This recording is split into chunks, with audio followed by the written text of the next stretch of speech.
Bom dia, boa noite, Shavuot, uma boa semana para todos. Shabbat Shalom, Mashiach, Now, redenção completa, verdadeira, definitiva, para o mundo inteiro aqui e agora já. A pergunta da semana é: a esperança tem data? Uma boa pergunta, a gente quer saber.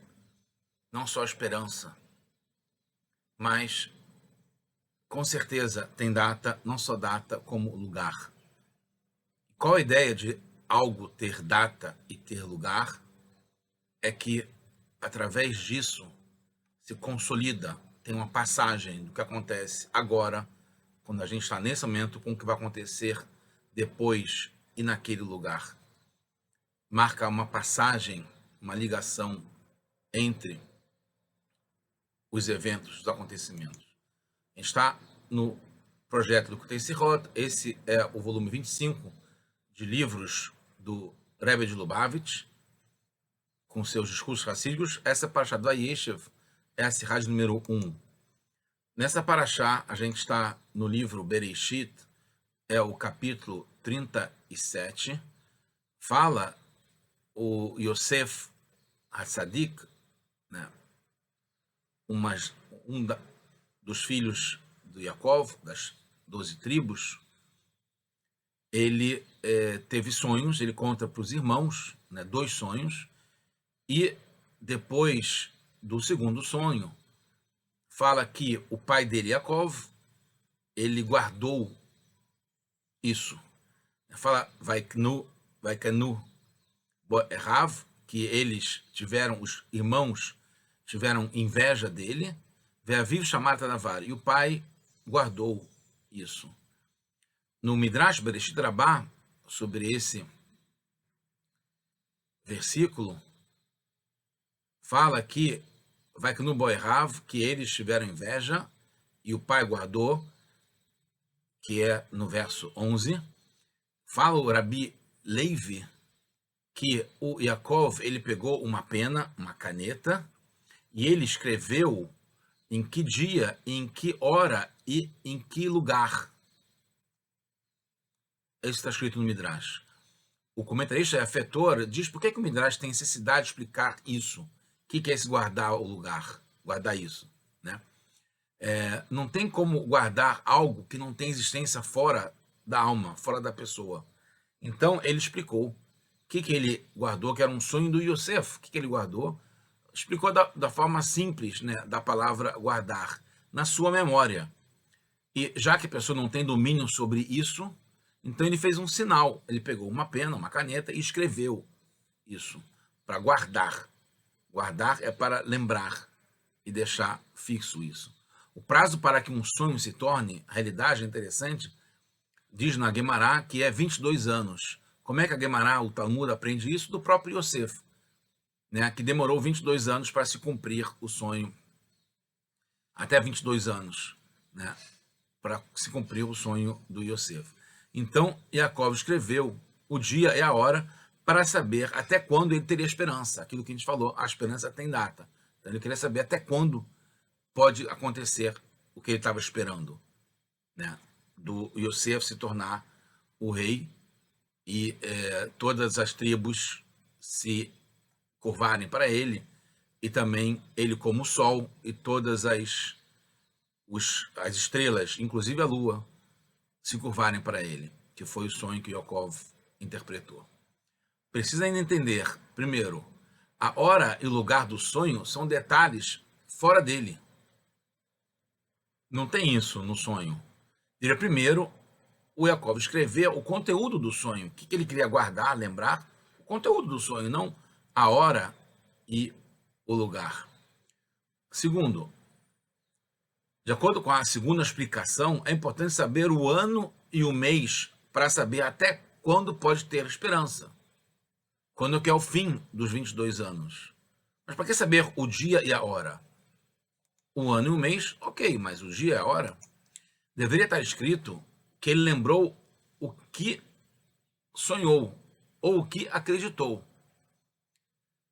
E está escrito chamar. Chamar é guardar. A explicação é porque talvez tenha sido através do chamir. Chamir é um inseto, né, que ele corta, que ele grava, e fala em Irmial, nos profetas, Hatat Yudá Ketuvá Beet Barzel B'Tzifor Shamir, que o que aconteceu com Yehudá está escrito numa caneta de ferro com a unha do Shamir. O que quer dizer isso? Quer dizer que as profecias, elas ficam registradas. E como era um sonho de profecia, esse sonho do Yosef, assim como tem as profecias no Sefer Bereshit, de Adam, de Noah, dos patriarcas, né? E todo o livro Bereshit é como Megilot, como profecias do que vai acontecer. Mesmo assim, as questões continuam. Primeiro, o principal é escrever o conteúdo do sonho. E segundo, os detalhes mais importantes na marcação do tempo é o ano e o mês. E eles não estão. Mas ainda, no que o sonho da profecia do Yosef é diferente, que a Torá enfatiza que Jacob registrou, dentre todas as profecias do livro Bereshit, justamente esse do Yosef. E não se fala de outras profecias que Abraham, Isaac ou o próprio Jacob tenham escrito. Yosef sabia que os irmãos o odiavam. É uma outra pergunta. Porque ele lhes contou os seus sonhos, ele deveria saber que despertaria neles ainda mais ódio. Como a Torá fala, depois do primeiro sonho, fica registrado. Vayosif Otz Notor, que eles acrescentaram no seu ódio ao Yosef e aos seus sonhos e o que ele falava. E ainda, mesmo assim, ele foi contar o segundo sonho. Uma das explicações comentaristas é que Yosef sim sabia que o odiavam. E quando ele sonhou, que ele fala, quando eis que eu estou, a gente está juntando os feixes de trigo no campo, e aí o meu feixe de trigo se levanta. Ele sabia que os sonhos acontecem de acordo com a interpretação. Então, ele entendeu que eles deveriam interpretar como quisessem. Tanto que ele fala para eles, Vayomer Alehem, ele falou para eles, ouçam o sonho que eu sonhei. Então, se eles interpretassem da forma positiva para eles, assim se cumpriria. Mas eu nem preciso explicar. Primeiro, as tribos interpretaram o primeiro sonho. Por que eles não interpretaram o segundo? Né? Eles falaram, Amnor Timnor Aleinu, você vai então reinar sobre a gente, né? e vai governar sobre a gente, dominar a gente. Então, eles interpretaram literalmente o que aconteceu e o que estava no sonho. Não de acordo com a interpretação favorável a eles. Segundo, podemos dizer que Jacob interpretou o segundo sonho. Que ele fala, então eu e a sua mãe e os seus irmãos vamos nos ajoelhar para você? E não sabemos nem se Yosef contou o primeiro sonho para o pai. E, na verdade, Vaigar Bo, ele repreendeu o Yosef, que achou que quis aumentar o ódio aos irmãos. E por que o Jacob fez isso? Ele queria que tirassem da cabeça o que estava no sonho, para que não o odiassem mais. Então Jacob até os repreendeu, mas guardou o sonho, que é chamar Etadavar, porque queria que ele virasse realidade. Era a esperança dele. E aí, por isso que na pergunta que ele fez, ele diz como que vai acontecer. Então, realmente, eu e a tua mãe e teus irmãos vão se ajoelhar para você. Que ele queria que isso acontecesse, ele guardou isso. Por isso, talvez não precisou guardar o conteúdo do sonho, pois já interpretou através dessa pergunta. Só falta saber porque justamente esses detalhes do dia, da hora e do lugar que ele falou. Então, já dando a resposta, o que os patriarcas fizeram são indicações e força para nós. Mas se a voz Semana Banim é uma indicação do que vai acontecer e dá força para a gente. É que nem a relação entre pai e filho, patriarcas e a gente. Somos descendentes dos patriarcas. Aqui embaixo, né, o pai e o filho, ele tem 3 fases. Né? Primeiro, quando o filho ainda está no cérebro do pai, como a Terebe explica, a existência do filho não está revelada. E muito mais ainda, não tem divisões de órgãos. É tudo uma coisa só no cérebro do pai. Esse é o começo, está ligado com os patriarcas. Segundo, quando o filho se separa do cérebro do pai e se torna uma existência independente, né? Quando ele nasce com 248 órgãos, 365 vasos, que são dele, do próprio filho. Mesmo assim, tudo dele, do filho, mesmo as unhas dos pés, vieram de uma gota do cérebro do pai, mas está separado. E o terceiro, na verdade, não é a terceira fase, é a fase intermediária, que é quando ainda o feto, o filho, está na barriga da mãe, que é a transição para ele poder ter uma existência independente. Durante toda a vida do filho, né, mesmo muito tempo depois, todos os seus detalhes vieram do cérebro do pai, da onde se originou o filho, né? A mesma coisa é um serviço geral do povo, que somos os filhos, em todas as gerações. Primeiro, no começo tem a fase em qual os filhos estão integrados aos patriarcas. São só 3. E dentre os 3, o principal é Yaakov, que é chamado do escolhido, Baruch Shebeavot. E tem a beleza que veio da Adam Rishon, que é uma alma geral que integra todas as almas. Segundo, depois tem a fase do qual os filhos se tornam uma existência própria, que é a nossa agora. Atividade de todo o povo durante todas as gerações, começando pela Galut, né, o exílio e a redenção do Egito. Terceiro, tem a fase intermediária, que é a fase das 12 tribos, né, que são os 12 portões no serviço para Hashem, dos quais o Yosef é um deles. Essa é a inovação da Parashat Vayeshev. É a primeira que começa a contar sobre as tribos e suas ações separadamente. Por isso que o conteúdo é o começo da descida para o exílio no Egito. Vaishnavumek Hevron, que eles, na verdade, o Yaakov, o manda, o Yosef, do vale de Hebron. E o Rashi fala aqui que o vale de Hebron veio do conselho profundo daquele tzadik que está enterrado em Hebron, que é Avraham, que ele teve o pacto com Hashem no Brit Ben Abetarim, né, no pacto entre as partes, que Hashem fala que você vai ser Ger Yezraha, que você vai ser escravo numa terra estranha e depois vai ser redimido. No começo da Parashat Vayeshev, né, fala, ele, Tot, Yaakov e Yosef, essas são gerações do Yaakov e Yosef. O Urash explica que todas as gerações do Yaakov, né, que está incluído no Yosef, que são todos os ciclos e as jornadas e os assentamentos que vai ter depois,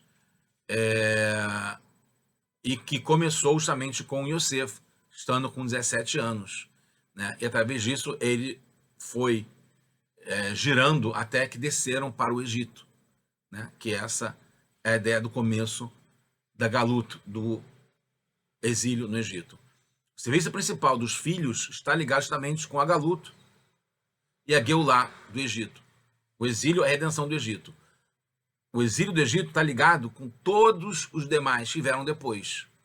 E a redenção do Egito está ligado com todas as demais Geulot, todas as demais redenções, inclusive a que está por vir agora, com Mashiach. A Parashat Vayeshev é justamente a passagem das ações dos patriarcas para as ações dos filhos, por meio das tribos, com os irmãos. Começa com os sonhos do Yosef, que no fundo não é somente sobre o reinado do Yosef no Egito, que vai ter depois, mas sim para o cumprimento do pacto Ben Abetarim, em que fala sobre o exílio e a redenção, do modo geral, até a redenção nossa de agora. Que no modo geral se trata da Galut e da Geulah do povo. No sonho de Yosef fica clara a orientação superior, vindo de cima, que justamente o serviço do Yosef é o principal serviço do povo no exílio e na redenção, para chegar na redenção. Isso causou inveja, por isso que os irmãos tiveram inveja, porque não foram eles os escolhidos para ser o serviço de cada um deles, das 12 tribos, foi o do Yosef. Mesmo que o deles, até hoje, cada uma da tribo tem um serviço verdadeiro para Hashem, mas o escolhido para justamente nos guiar no exílio para chegar na redenção foi a do Yosef. Por isso a Torá fala que Jacó guardou isso e não o sonho do Yosef, chamar etadavar, que é o que vai acontecer para todos os filhos depois na Galuta para chegar na Geulah. Para o pai não faz diferença por qual filho será feita a vontade divina na prática. A. Importa que a missão seja cumprida, não quem vai fazer. E B. Em cada serviço se sente que faz parte da intenção geral.